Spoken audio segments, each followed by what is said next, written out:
এই মুহূর্তে সচিবালয়ে আছেন সহকর্মী প্রসূন আশিস, সরাসরি যাচ্ছে তার কাছে।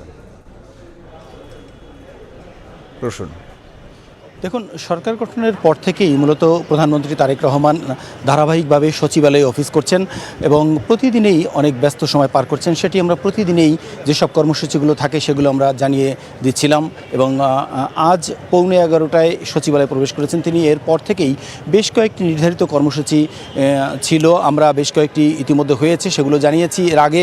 অর্থাৎ সকালে মুক্তিযুদ্ধ বিষয়ক মন্ত্রী এবং প্রতিমন্ত্রীর সঙ্গে বৈঠক করেছেন তিনি এবং সেখানে সেই বৈঠকের পরে মুক্তিযুদ্ধ বিষয়ক প্রতিমন্ত্রী ইশরাক হোসেন বের হয়ে সাংবাদিকদের সঙ্গে কথা বলেছেন।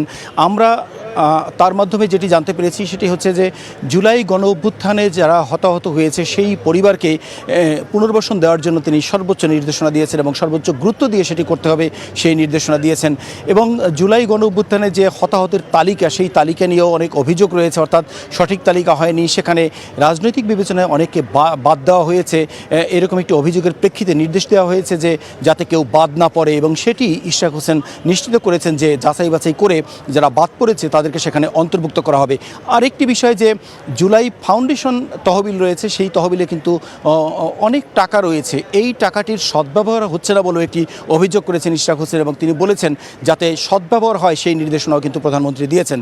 মূলত এই বৈঠকের তথ্যগুলো জানাচ্ছিলেন প্রতিমন্ত্রী। এর পরপরই কিন্তু মূলত এই মুহূর্তে যে বৈঠকটি চলছে সেটি হচ্ছে তথ্য এবং সম্প্রচার মন্ত্রী যিনি জহিরুদ্দিন স্বপন, কিছুক্ষণ আগেই তিনি প্রবেশ করেছেন, তার সঙ্গে একটি বৈঠক রয়েছে, এই মন্ত্রণালয়ের কর্মকর্তারাও সেখানে থাকবেন এবং তার পরপরই কিন্তু মূলত স্থানীয় সরকার প্রতিমন্ত্রীর সাথে একটি বৈঠক রয়েছে। মূলত আজকে এভাবেই চলছে। এর আগে সব একদম দিনের শুরুতে মূলত জামাতে ইসলামীর সেক্রেটারি জেনারেল গোলাম পরোয়ার এসেছিলেন তার সঙ্গে দেখা করতে এবং একটি ইফতারের দাওয়াত দিতে। মূলত এই ছিল আজকের কর্মসূচিগুলোর সবশেষ তথ্য। এরপরে যদি আরও তথ্য পাই সেগুলো হয়তো আমি জানিয়ে দিতে পারবো। সচিবালয় থেকে যুক্ত হয়েছিলেন সহকর্মী প্রসূন আশিস।